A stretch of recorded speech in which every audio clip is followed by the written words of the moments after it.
Bienvenidos a todos a Literarte Fusión. Una vez más, ya es domingo y es momento para reunirnos y compartir juntos en esta tarde.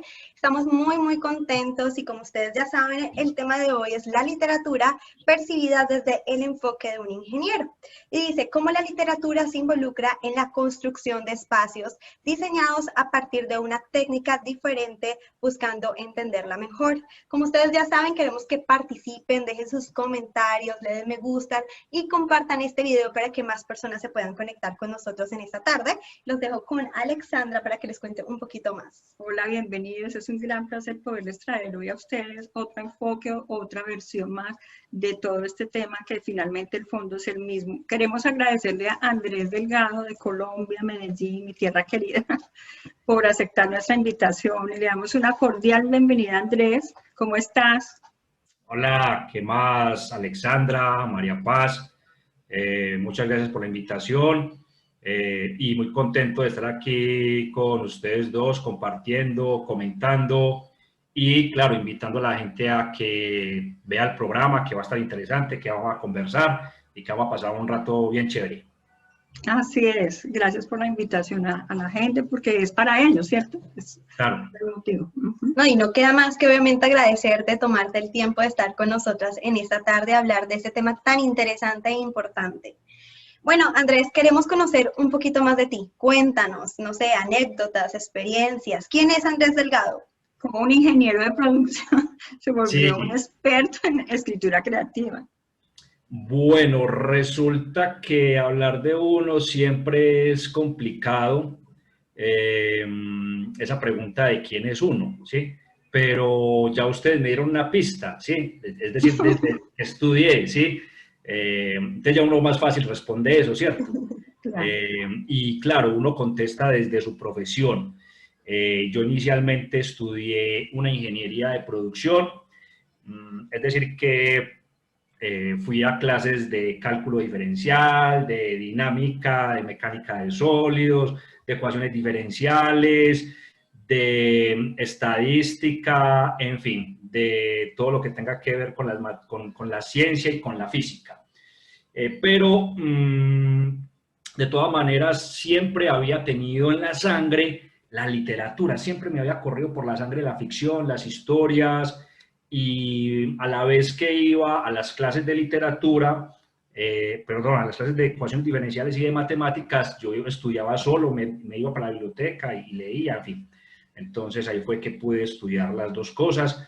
Es decir que yo, pero en la universidad tuve título de ingeniero, también trabajé como ingeniero, midiendo eficiencias en el sector textil confección, en el sector de la moda, de la ropa. Pero a la vez iba trabajando también periodismo y en fin.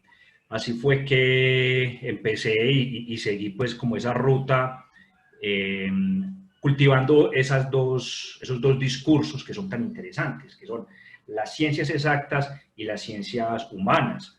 Eso es un discurso pues que de todas maneras en la época clásica de los griegos eso iba junto, el que estudiaba matemáticas también era un filósofo y también era un humanista, sino que después esas dos escuelas se dividieron. Es decir que yo de manera muy romántica me considero un heredero de los griegos. Qué bien, pues claro, porque todo esto viene de esa época, como tú lo dices, Aristóteles y todo esto, Homero. El amor al conocimiento, sí, a la pasión, por la curiosidad, que es una pasión que no tiene como una frontera. ¿Sí? Uno dice, no, es que a mí, es decir, yo me intereso por la música, por la literatura, por las artes, por la danza, pero también me intereso por los números, ¿sí? Que hay veces uno tiene esa diferencia. Es decir, ustedes les ha pasado también. Por ejemplo, por decir un literato, no sé, un abogado, le ponen un fraccionario y ya se asusta, ya, uy, ¿cómo así?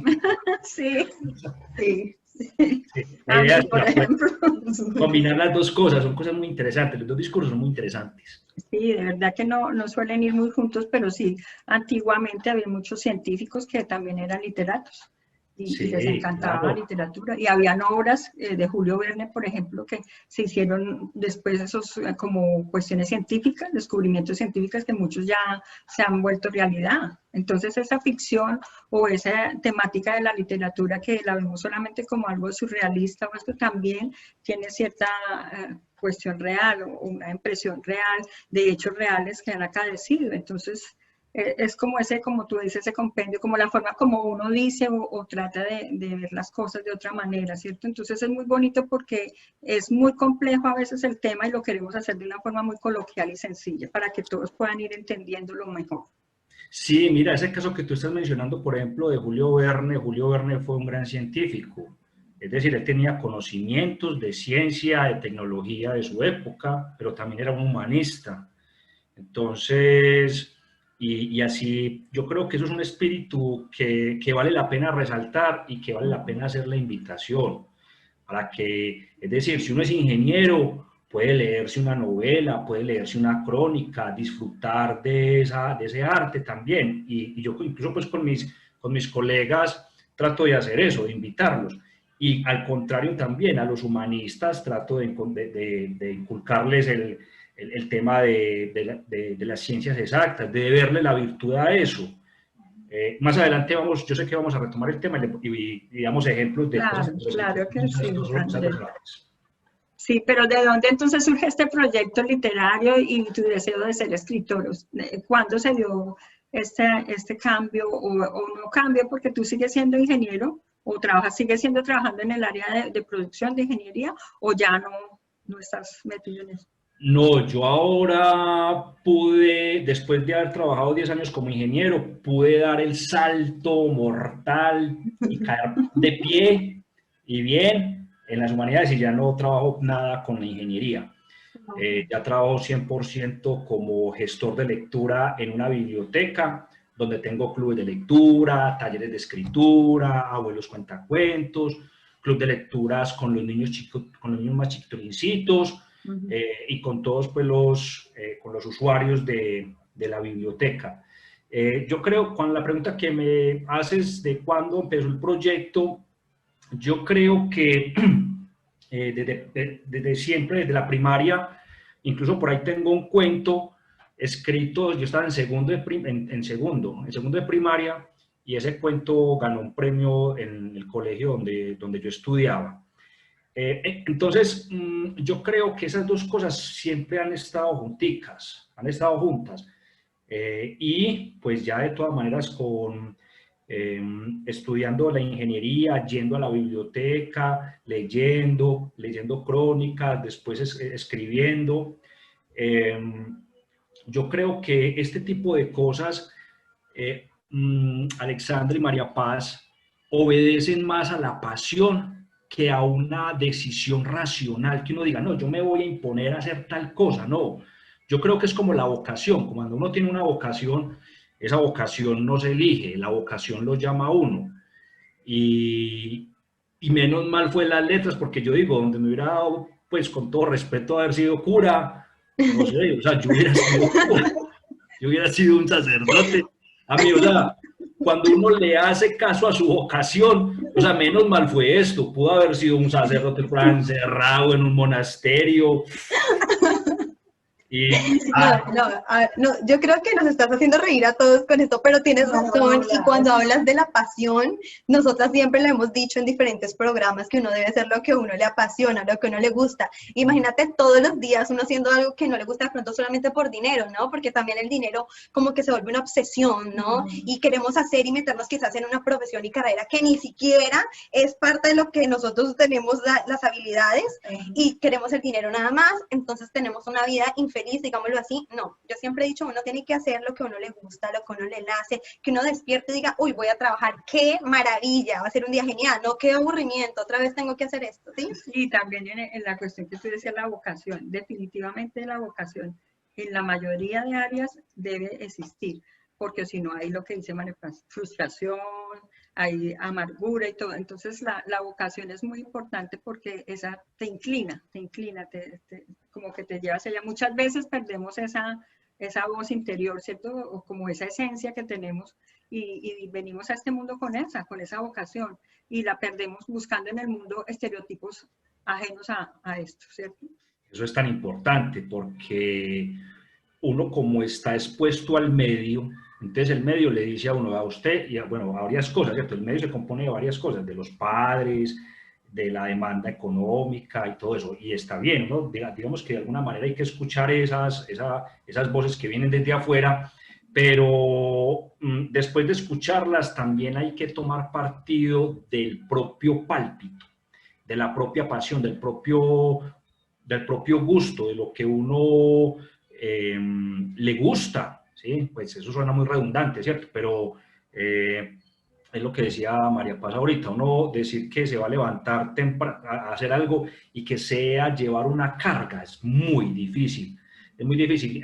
Y a mí también me pasó, pues cuando yo trabajaba como ingeniero, les cuento que trabajaba para una marca de ropa de moda y había mucha presión porque la moda, la ultramoda son colecciones que cambian cada 3 meses, entonces uno no alcanza a estandarizar los procesos, entonces la gente no alcanza a montarse la curva de aprendizaje, en fin, era mucha presión y yo empezaba la semana el lunes y cómo era la presión y la aburrición que yo sentía, que yo decía, tengo 10 jornadas, porque yo cada día la partía en 2 jornadas, hasta las 12 el almuerzo y hasta las 6, pues, entonces eran 2 jornadas.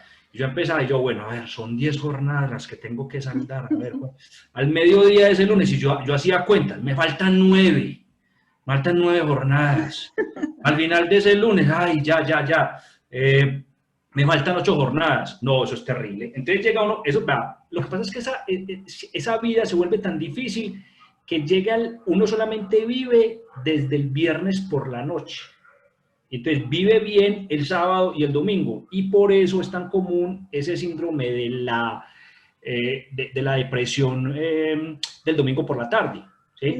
Ese domingo por la tarde es terrible para la gente que trabaja en las cosas que no le gusta, porque entonces está en la ansiedad de que tienen que volver al trabajo, ver la cara al jefe y hacer un montón de cosas que no les gusta. Entonces, o sea, es una vida muy infeliz y yo la viví y era entonces llegaba el viernes y yo sentía una paz, una tranquilidad, no veía la hora de que llegara ese momento de la semana, pero el domingo por la tarde yo me ponía muy mal.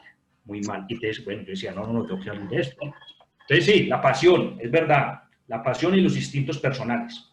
Definitivo, puede sonar muy repetitivo, como decías tú, y puede sonar simple también, pero no lo es, porque nos enfrascamos, nos metemos en un rol que no queremos en realidad, tenemos una vida terriblemente fracasada, podría llamarlo así. Entonces, Literarte Fusión quiere también invitar a las personas a que sean más creativas, ¿cierto? Todos los seres humanos somos emocionales, ¿no? Tenemos esa parte emocional de sentimientos, queremos transmitirlos, queremos comunicar todo el tiempo, pero a veces no tenemos la comunicación más efectiva porque no tenemos de pronto las palabras o no tenemos la empatía con la gente que está sintiendo, cuál es la mejor manera de expresarlo, ¿cierto? Entonces, definitivamente de la literatura podemos decir que hay muchos libros que podemos aprender, incluso los negociantes, enseñanzas del trabajo en equipo, el ser más creativos, como no tener una mente tan cerrada, digámoslo así, ¿cierto? Tener una mente más abierta, más creativa, que cuando hablemos usemos metáforas y seamos, yo creo que, menos simples.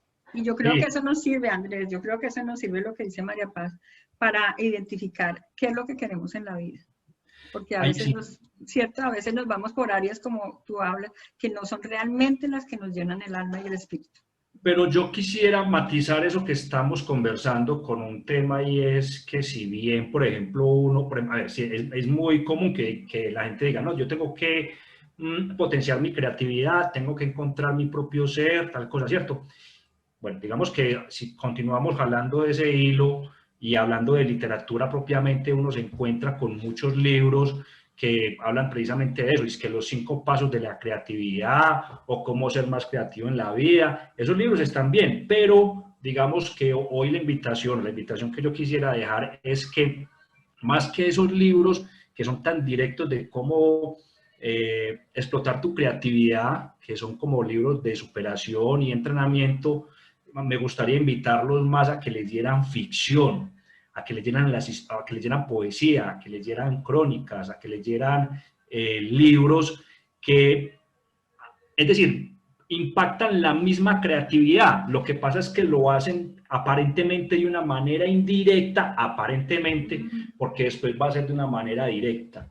Entonces, incluso, por ejemplo, a los colegas ingenieros yo les he propuesto eso, porque ellos me dicen, es que, ve, ¿por qué no te lees es que cuando el ratón se comió cuando el ratón se comió el queso, o, en fin, esos libros de producción y de creatividad? Yo les digo, venga, ¿por qué no se lee más bien, no sé, unas crónicas de Leila Guerreiro, o por qué no lo leemos más bien unos cuentos de Pilar Quintana, o vamos a leer los cuentos de Truman Capote, porque es que lo que pasa es que el inconsciente funciona de una manera muy interesante.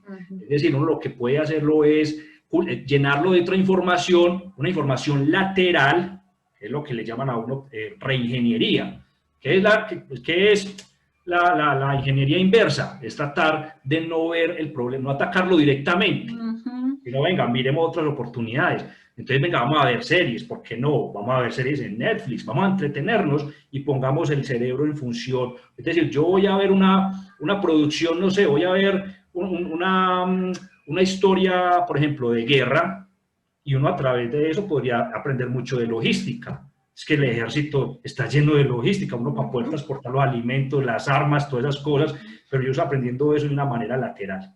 Entonces, yo creo que la invitación es esa, bueno, listo, vamos a potenciar nuestra creatividad y todo eso, pero vamos a los libros de la ficción, los autores ficcionales que están contando verdades a través de decir ficciones. Exacto, eso es muy interesante, porque yo pienso que la gente no lee este tipo de libros. Por ejemplo, yo hago poesía y hago sonetos clásicos, pero con la variante moderna, ¿te acuerdas? Polimétricos, con un poquito de la métrica ampliada, porque antes era muy sesgada. Entonces yo me incluyo en ese modernismo ahí con Rubén Darío y tú.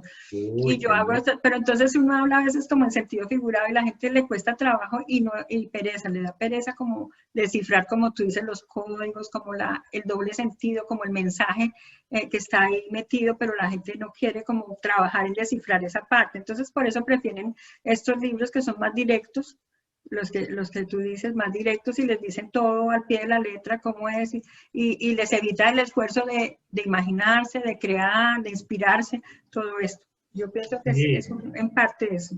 Sí, mira que, por ejemplo, ese ejercicio que tú haces de escribir sonetos, que pues te admiro, escribir sonetos es muy difícil. Sí, bien difícil. Es muy difícil, pero mira que el ejercicio de hacer el soneto te está activando la creatividad en tu cerebro y la solución del problema. Es que uno debería también ejercitar, es como el que juega ajedrez. Las personas que juegan ajedrez están trabajando ahí el tema de poder adelantarse al futuro, tener varias jugadas ya simuladas, tanto que hemos hablado del tema de las estrategias. ¿Sí? Las series, planeación por escenarios, ¿sí? Uno lo ve en los negocios, en todas partes, uno siempre está trabajando. Si hay una cosa necia en la vida es que cuando uno tenga que tomar una decisión y no sea capaz de anticiparse al producto de lo que va a suceder después. Es decir, yo voy a hacer un paso, pero ese paso me va a traer alguna otra consecuencia. Yo tengo que planear 3 o 4 pasos después de eso. Bueno, en fin. El arte da esa facilidad. Hacer un soneto, además que eso nos da también una inteligencia emocional, como decía ahorita María Paz, de empatía con el otro. Nos llena de humanidad. Eso yo creo que es vital, independiente del trabajo que tengamos, llenarnos de humanidad y empatía. Estoy totalmente de acuerdo. Les voy a leer algunos de los comentarios. Dice Andrés Moreno, presente, aún sin fallas en la asistencia. Alexandra Maripaz. ¡Hey, Tocayo, qué interesante perfil! Felicitaciones, eres admirable. Dice Andrés, esta semana vi tu Instagram y fue genial e interesante ver tus videos donde hablas acerca de obras literarias y las recomiendas. Haces que se tomen posiciones críticas al querer leer. Dicen aún, la creatividad es muy importante. Excelente, Mari. Definitivamente, gracias a todos por estar conectados con nosotros. De verdad que nos llena saber que sí les interesa este tipo de lives y lo hacemos por ustedes. Yo quiero hacerte una pregunta, Andrés. ¿Cómo encuentras esa conexión entre la ingeniería de producción y la literatura? Ya. Es una pregunta muy interesante y tiene que ver con todo esto que estamos hablando. Vamos a empezar a dar una cita de Carlos Ruiz Zafón, que es un escritor muy recomendable. Carlos Ruiz Zafón, cuando uno empieza a leer los libros de Carlos Ruiz Zafón, a mí me gusta mucho la tetralogía última de él, que se llama El cementerio de los libros olvidados. Uno empieza a leer, por ejemplo, un libro como La sombra del viento, o como El juego del ángel, en fin. Y desde la primera frase, Zafón tiene una magia que de una te atrapa, de una te hechiza. Y es muy bueno, muy recomendable para que lo busquen, para que lo lean. Carlos Ruiz Zafón. Bueno, Carlos Ruiz Zafón decía que la literatura era una ciencia con sangre de arte, como la arquitectura y como la música. Analicemos esa frase. Yo sé que estamos tratando de ser un poquito más livianos, pero por eso vamos con una frase suavecita, ¿cierto? Sí, Entonces, sí. mira pues lo que dice Carlos Ruiz Zafón tan interesante. La literatura es una ciencia con sangre de arte, es decir, que él antepone primero la ciencia y después pone el arte. ¿Qué quiere decir Zafón con eso? Es que finalmente la literatura es racional y después viene el tema emocional, ¿sí? Entonces, a la pregunta tuya, ¿cuál es la relación que hay entre la ingeniería y la literatura? Es que desde el punto de vista, desde donde yo la entiendo, la literatura, aunque son emociones, esas emociones necesitan de un formato. Por ejemplo, ese señor que se inventó el soneto, ese señor fue muy inteligente, porque él se inventó una forma en la que viaja un sentimiento. ¿Cuál es la forma? Ya Alexandra nos dijo, esos son unos versos que tienen una métrica, que tienen una forma, pa. ¿Eso qué es? Eso es ciencia, es decir, eso es racionalidad. Ahora, cuando Alexandra cuando va a escribir, sabiendo una forma, un número de versos, una métrica, esa es la forma, ella le pone su sentimiento. ¿A quién se le va a escribir? Una tristeza, una alegría, una nostalgia, ¿sí? Entonces, esa es la combinación con la que yo he trabajado, con la que me gusta, desde donde me gusta disfrutar la literatura. Es esa unión entre digamos, esa racionalidad que Carlos Ruiz Zafón llama ciencia y las emociones que están dentro del arte. Entonces, por ejemplo, vamos a hablar de otra cosa. Por ejemplo, el tema de la estructura de un relato. Vamos a hablar, por ejemplo, de la estructura de una crónica. Entonces a mí me dicen, Andrés, ¿vos cómo escribís una crónica? Sabemos que la crónica es un subgénero del periodismo narrativo que cuenta historias reales, pero con técnicas de literatura, ¿sí? Eso no lee una crónica, y en una crónica puede leer un diálogo, una atmósfera y todo eso, ¿sí? Ahora, ¿cuál es la estructura? Yo sé que cuando voy a empezar a escribir una crónica, yo tengo que escoger una escena muy potente al principio. Y tengo que escoger una escena muy potente al final. Y que entre una y otra, yo relleno eso ahí como Dios me ayuda. Pero decía tú, ya yo tengo una estructura, algo muy pensado, algo muy racional, algo que se ajusta a lo que dice Carlos Ruiz Zafón. Entonces, por ejemplo, y eso no lo digo yo, eso lo ha dicho, por ejemplo, Gaitales, cuando tiene esa crónica tan bonita, muy recomendada, que se llama Frank Sinatra está resfriado, nos hace un perfil de Frank Sinatra, nos cuenta la historia de este gran cantante maravilloso, y él en la primera escena muestra a Frank Sinatra en un bar sentado y está muy enojado y muy preocupado porque tiene una gripa. Es que imagínense a Frank Sinatra con una gripa. Él tenía todo su potencial en la garganta. Bueno, en fin, para redondear la respuesta, yo creo que esa es la manera en la que yo he asumido las dos funciones, es decir, los dos discursos, el discurso racional de la ciencia y el discurso del arte, tratando de poder aprender la técnica, eso es. Ahí hay muchas cosas. Lo que pasa es que yo sé que ustedes han escuchado mucho, por ejemplo, artistas o cantantes que dicen, a mí no me gusta nada esa técnica, a mí me gusta cantar, a mí me gusta ese sentimiento, que es lo mismo que uno puede encontrar de pronto en escritores.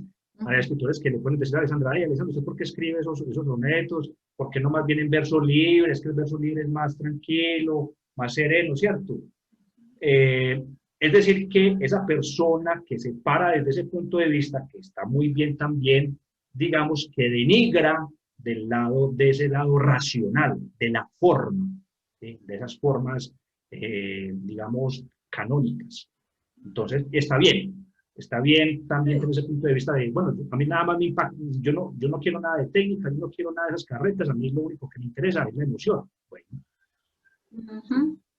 Así es. Y ya que cuentas esto, me pasó que alguien me dijo, ay, todos tus poemas son iguales, son cortos. Pues los sonetos son 2 cuartetos, 2 hemistaquios de 4 y 2 tercetos, entonces es muy difícil, pues Muy difícil. es la métrica, la estructura y la sinalefa y la rima sonante o consonante, es muy difícil porque yo tengo que seguir esos patrones y escribo un soneto. Inclusive he reformado un poco, como te dice, en la parte en decasílabos, de pronto se amplía un poquito más esa parte, pero de resto tampoco puedo transformarlo totalmente porque entonces ya se perdería como esa esencia, ¿cierto? Sí, pero es muy difícil. Te admiro mucho que seas capaz de escribir eso. Muchas gracias. Sí. Pero Es la muy gente de pronto difícil. no sabe que es un soneto como tal, ¿cierto? Pero Sí. bueno, para eso estamos acá, para contarles. Claro, es para eso. Sí. Bueno. ¿Alguien más Ustedes dirán. Dice Jorge Adrián, dice, estoy de acuerdo con lo que dice Andrés de la estructura. Todo tipo de arte, sea la música, literatura e incluso la misma arquitectura, tiene una estructura, un orden y este se va transformando. Incluso nosotros en nuestro actuar tenemos un orden, una estructura y el resultado de esta son las emociones. Sí, es que es muy curioso que por qué existen escuelas. A ver, antes de comentar, muchos escritores que yo conozco denigran por ejemplo, de las maestrías de escritura creativa. Muchos escritores denigran de esa forma, por ejemplo, de la que habla Alexandra, ¿sí? Yo no sé, o sea, no les gusta.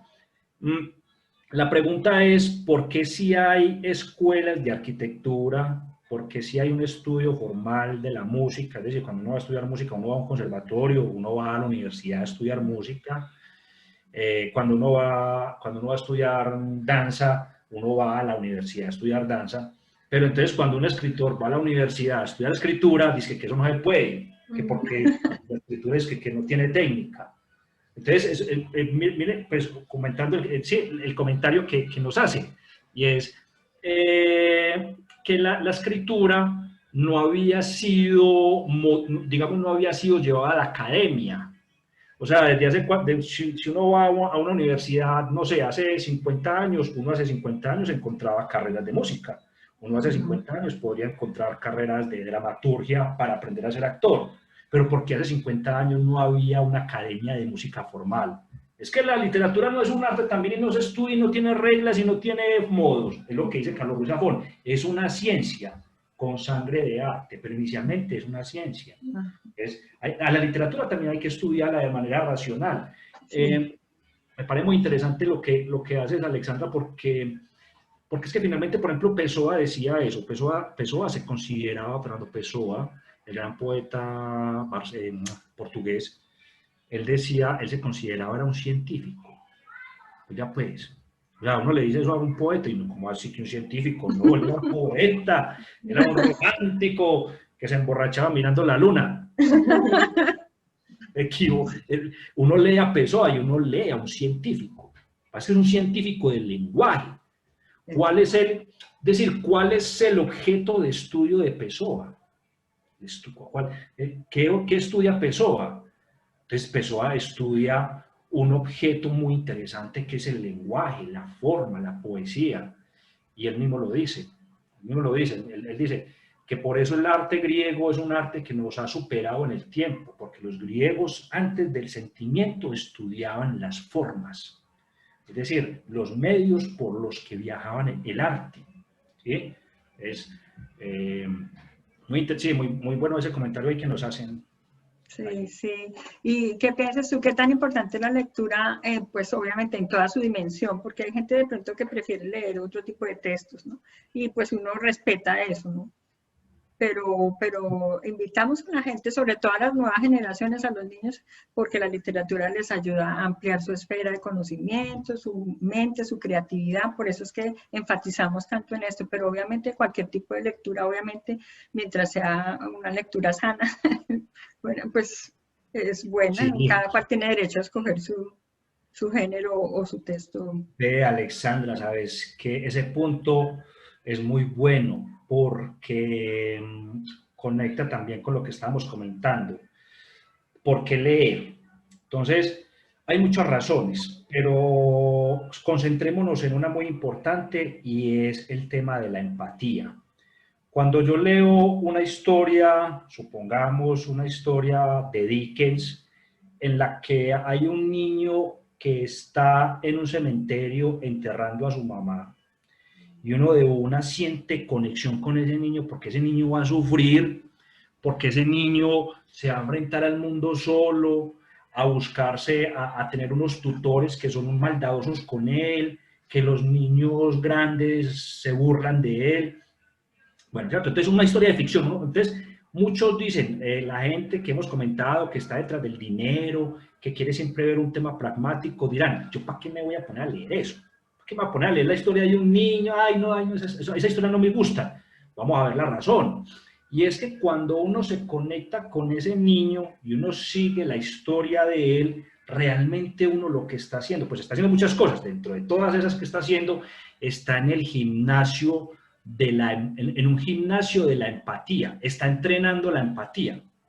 Así como uno va a un gimnasio, digamos, a entrenar el bíceps, el tríceps, a volverlos fuertes y todo eso, entonces cuando uno lee, está entrenando el músculo de la emoción y está entrenando el músculo de la empatía.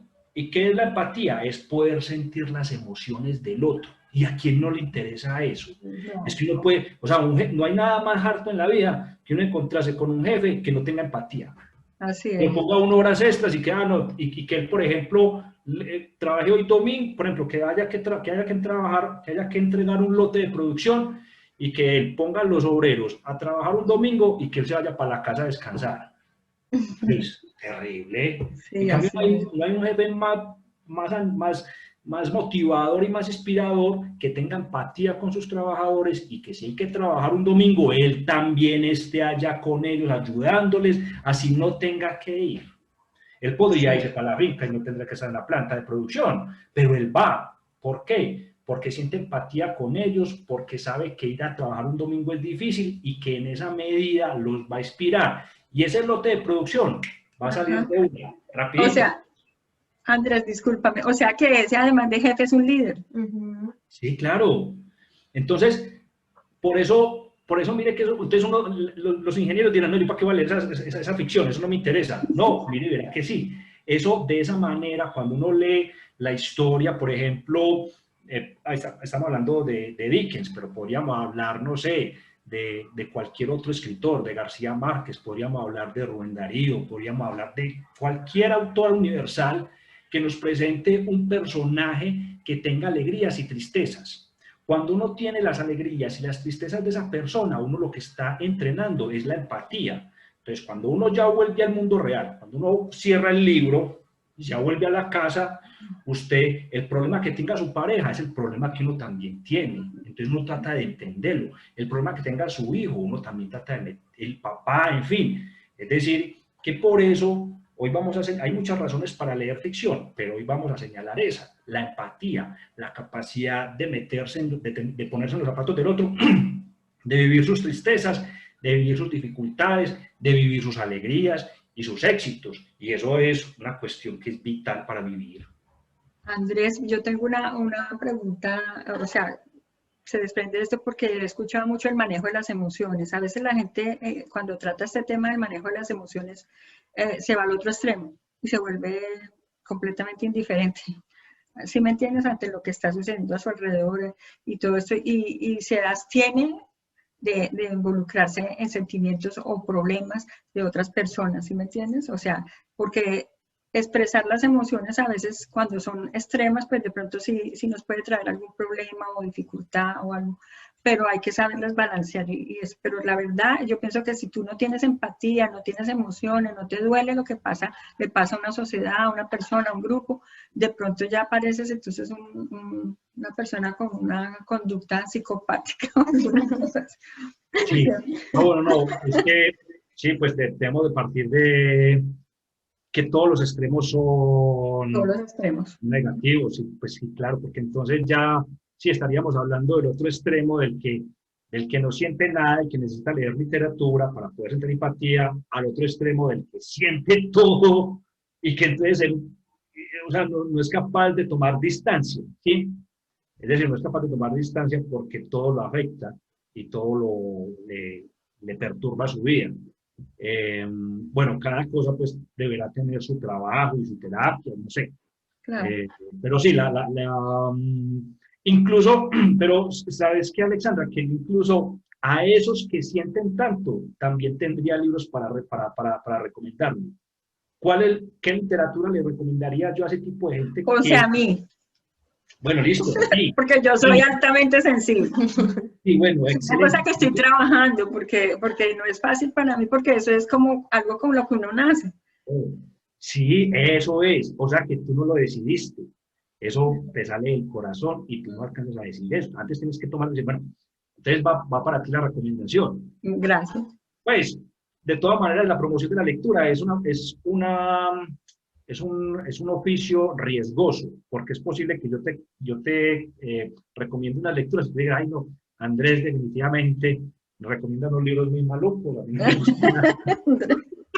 No importa. Pero por eso yo doy varios, ¿sí? Bueno, no importa. Hablemoslo de manera más bien general, ¿sí? Es decir, no contigo, sino de manera general. Es posible que esas personas que sientan tanto y que lo que necesitan es un poquito apagar la emoción. Hay unos libros que trabajan el tema como, a ver, digámoslo así bien escuetamente, el tema de la ironía. ¿Qué es la ironía? O sea, la ironía es una figura también retórica, pero para uno, la ironía lo que significa es uno poder decir una cosa para dar a entender otra. Por ejemplo, cuando yo con este sol que está haciendo aquí en Medellín, yo le digo a otro, ay, no, estoy por aquí con un frío, y el otro sabe que yo estoy siendo irónico, ¿sí? No, pues no, que frío, no, pues que frío con este calor y en pantalonetas, ¿sí? ¿Ya? Esa es la ironía, ¿cierto? Cuando uno dice, cuando uno dice, no, es que yo soy muy serio, dicen, sí, sobre todo muy serio. Dormido, ¿cierto? Pero ¿qué pasa con la ironía? Entonces, bueno, ¿qué es lo que yo digo con la ironía? Que con la ironía, uno, para poder disfrutar de la ironía, hay que tomar distancia de lo que se está viviendo.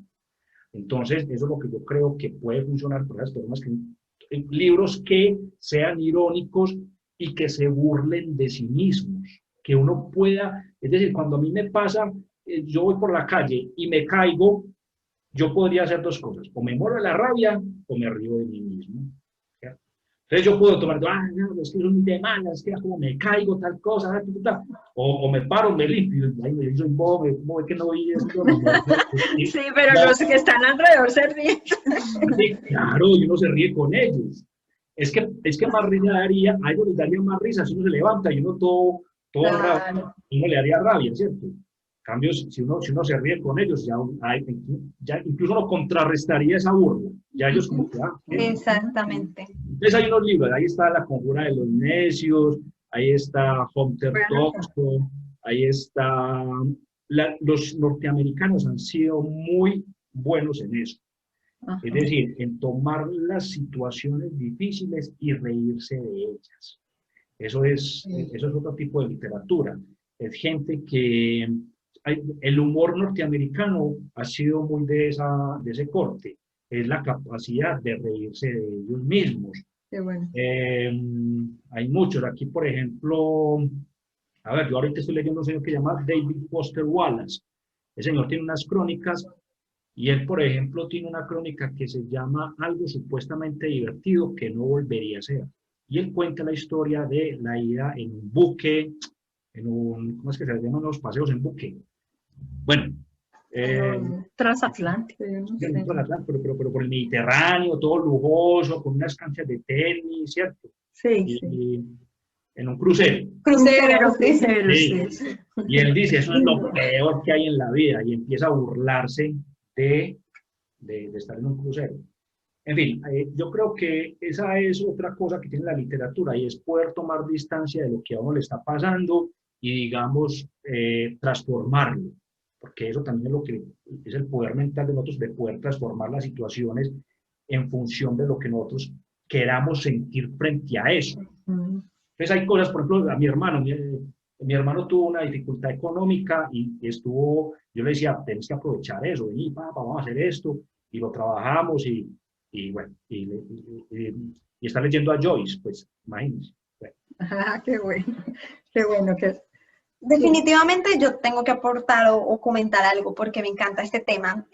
Como todos saben, los que están conectados en este momento y los que van a ver el video a futuro, Literarte Fusión tiene una fusión verdadera y es Maripaz Network y Alexa Autor Creativo. Hace poco lanzamos nuestra portada y les contamos a ustedes que nos estamos uniendo, tanto mi página como la de Alexandra, para fusionar el tema de los negocios, de la imagen, de la identificación.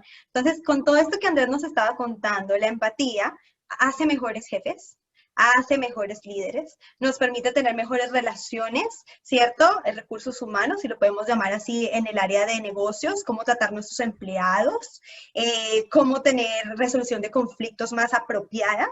Entonces, ahí es cuando nosotros decimos, vamos a fusionar estos temas, porque no necesariamente es que yo voy a venir aquí a tocar un tema en negocios y hoy vamos a hablar de los tipos de negocios, no necesariamente, pero a raíz de que vamos teniendo este tipo de charlas, nuestros invitados hacen recomendaciones de libros, pueden encontrar, por ejemplo, que cuando leen un libro hay estrategias ocultas, que si usted se vuelve una persona más analítica y hace un análisis profundo, puede convertirse incluso, tener hasta buenas relaciones con la familia, con el esposo, con los empleados, con el jefe, con cualquier persona. Entonces, era como para aclarar un poco el trabajo que hemos venido haciendo con Alexandra y esa fusión para que la entiendan un poquito más.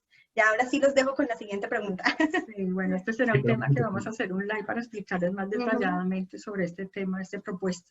Bueno, y hay gente que ha intentado como escribir o le gusta escribir o recitar o declamar, porque eso es un arte también.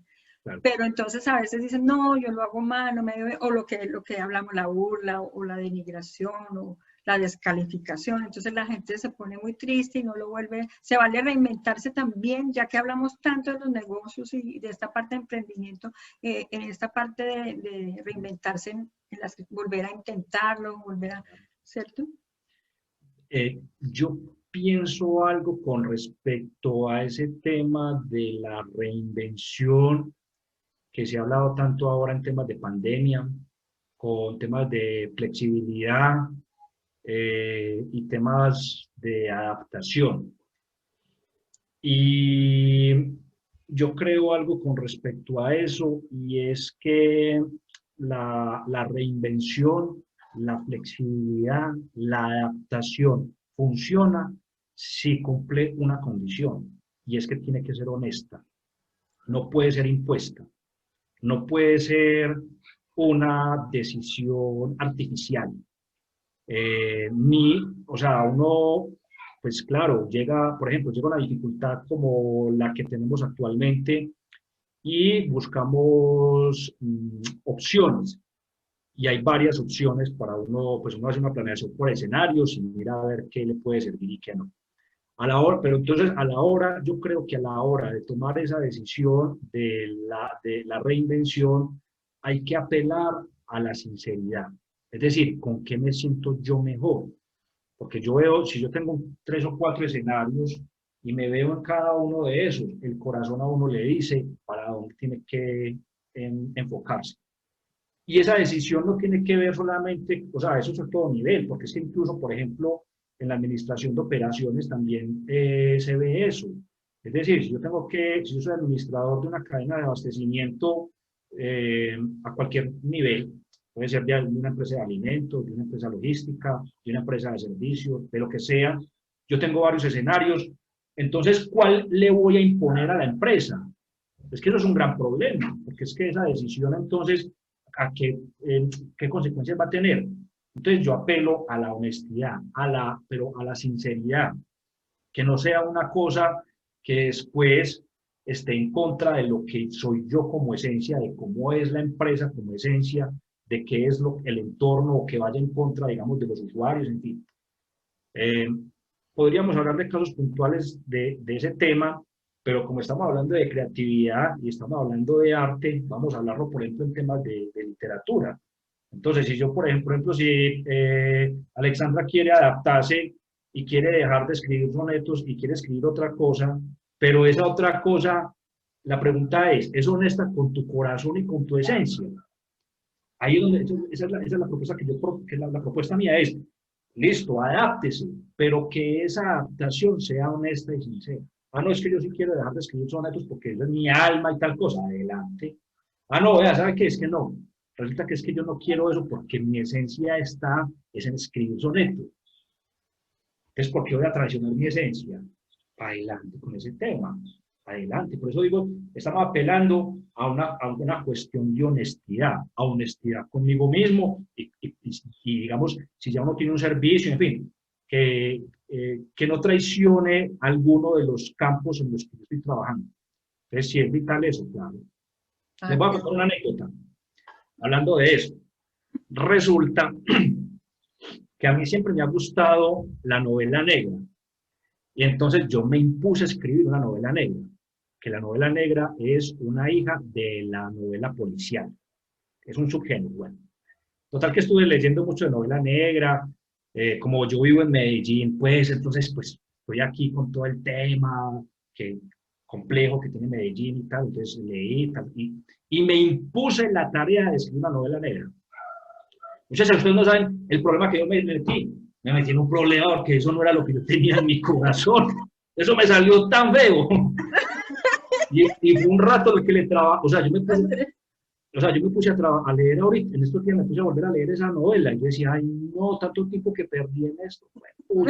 Me dio mucha rabia, porque yo no soy así. Lo mío tiene un tinte negro, pero lo mío va a otro nivel. Yo cuento otras cosas, ¿sí?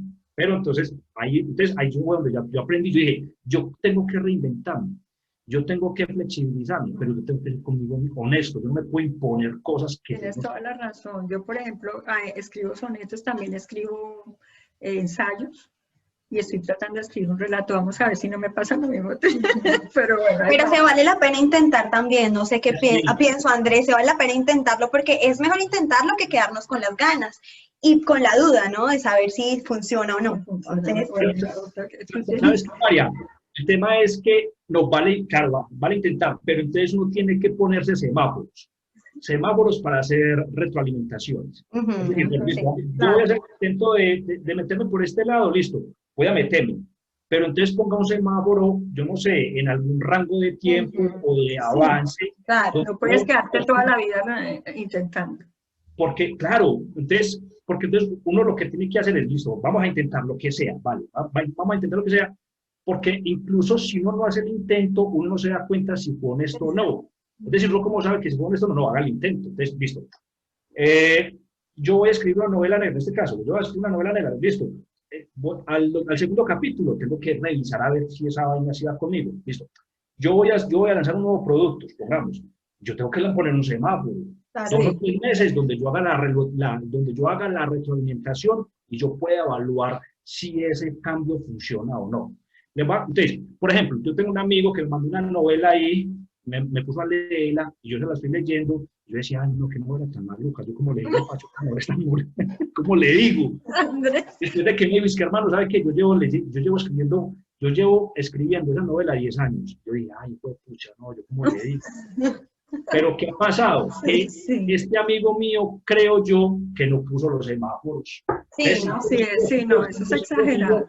Siguió y no se retroalimentó. Claro.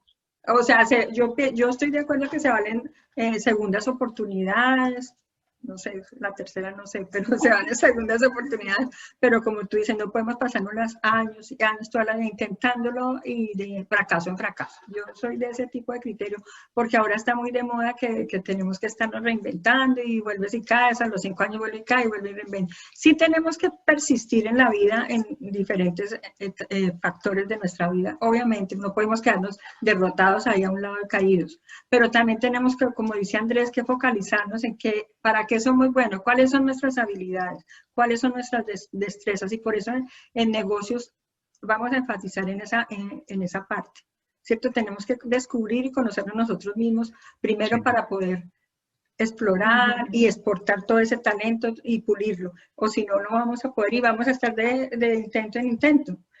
Sí, no. Ojo ahí. No, cuando yo digo hay que intentarlo, yo lo digo porque, digámoslo, muchas personas sueñan tienen un sueño, tienen una meta, ¿cierto? Si no lo intentan, no van a conocer. El fracaso para mí es mi mejor amigo. ¿Por qué? Porque es ese semáforo. Cuando yo paro y digo, bueno, me tengo que volver creativa, sigo este camino, lo cambio, hago mis reformas, crezco de ese fracaso. Entonces, es por eso que yo lo digo, no porque quiero decir que no hay que, o sea, que hay que seguir y seguir ahí, no tener semáforos, ¿cierto? Pero sí de pronto tomar un poco de riesgo, porque en esta vida hay que arriesgarnos un poquito. Si fracasamos, como tú lo dices, simplemente no, aceptarlo, no es lo mío y seguir por otro camino. Pero sí siempre la persistencia, ¿no? Sí. Sí, claro, hay una cosa muy, muy importante, muy interesante, y es esa decisión, mejor dicho, ese momento de decisión donde uno tiene que decir, a ver, ¿sigo o paro? Sí. ¿Sí? Bueno, entonces ahí es la cuestión que estamos conversando, es decir, yo empecé un nuevo proyecto, empecé un nuevo camino, una nueva aventura. Eso significa cualquier cosa, puede significar un nuevo negocio, una nueva idea creativa, un nuevo amor, una nueva relación. Eso, mejor dicho, pues funciona para todo. Ahora, llegar a ese punto y decir, ¿sigo o paro? Eso es una cosa difícil, Sí. una cuestión difícil. Pero yo creo que uno, digamos, uno sabe cómo van a seguir las cosas. Ahora, entonces vuelve y juega de ese otro tiempo con las dos cosas. Lo que pasa es que uno no está diciendo que haya un solo semáforo. Uno pone varios. Sí, Hay que ponerlos. O sea, yo pongo un semáforo, yo pongo un semáforo, no sé, estamos hablando de una manera muy general y está muy bien, que hablemos de manera general. Yo pongo un semáforo a los 3 meses. Venga, ¿cómo voy? Ah, voy bien. Listo, siga para adelante. Voy mal, no importa, y quiero seguir. Listo, voy mal, pero quiero seguir. Listo, siga, pero ponga el otro semáforo cerquita. Sí, es verdad. No ponga bueno, el primer semáforo es dentro de un año. Listo, póngalo dentro de un año. Voy mal, pero quiero seguir. Siga, pero no lo ponga en un año. Póngalo a los 6 meses. Exacto. Sigo mal, pero quiero seguir. No lo ponga a los 6, póngalo a los 3. Entonces, uno tiene que, sí, está bien, uno tiene que, y también reinventarse, pero de pronto en otra área, en otro campo. Sí, De pronto no era el mío ese camino, buscar otro. Eso claro. sí es válido, estar comenzando, reinventándose, pero buscando para qué es bueno uno, qué es lo que realmente me va a servir, porque a veces buscamos y buscamos lo que hay externamente alrededor y queremos como seguir esos modelos, ¿cierto? Pero resulta que ese le funcionó a esa persona, pero a mí no. A mí no. Entonces, sí, así es. Ahí está muy... La charla me encanta, nos faltó tiempo, vamos a querer hacer una tertulia con varios invitados que hemos tenido, no sé si tú te apuntas para enero o febrero, y vamos a estar varios ahí de los que han estado acá para hacer una tertulia aquí y la gente pueda preguntarnos todo lo que quieran. Sí, ¿tienes algún consejo, Andrés, para las nuevas generaciones sobre esta parte de la lectura que a veces a los jóvenes no tienen tiempo, no les gusta, les parece aburrido, pero qué tan importante es leer o sí, leer para capacitarse de alguna manera o para encontrar su rol o su camino en el futuro? Sí, yo creo que me gustaría invitarlos y invitarlas para que se arriesgaran a leer ficción, pero que fuera una ficción que las que les guste, no leer nada que no le guste a uno.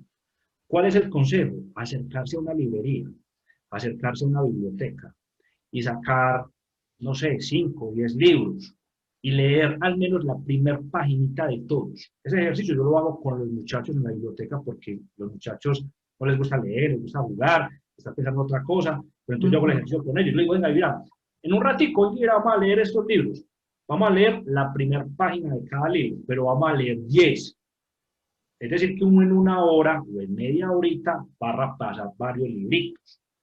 ¿Qué va a pasar? Que al final de ese trayecto, digamos, de ese primer ejercicio, uno se va a conectar con alguno de esos libros. Lo que pasa es que, ¿cuál es el tema de la lectura? Que entonces uno lee uno que le recomendó a alguien, y de pronto uno dice, no, a mí no me gustó ese libro, y ya deja de leer. No. ¿Cuál es la idea? La invitación es coger 5 o 10 libros de una librería y léase la primera paginita. Y ya, en media hora, usted tiene 10 primeras páginas leídas. Escoja de ellos para arrancar a leer. Excelente. Gracias a todos por acompañarnos, especialmente a Andrés. Muchísimas gracias, de verdad. Estás en las redes sociales, en Instagram, en Twitter, en Facebook, ¿sí?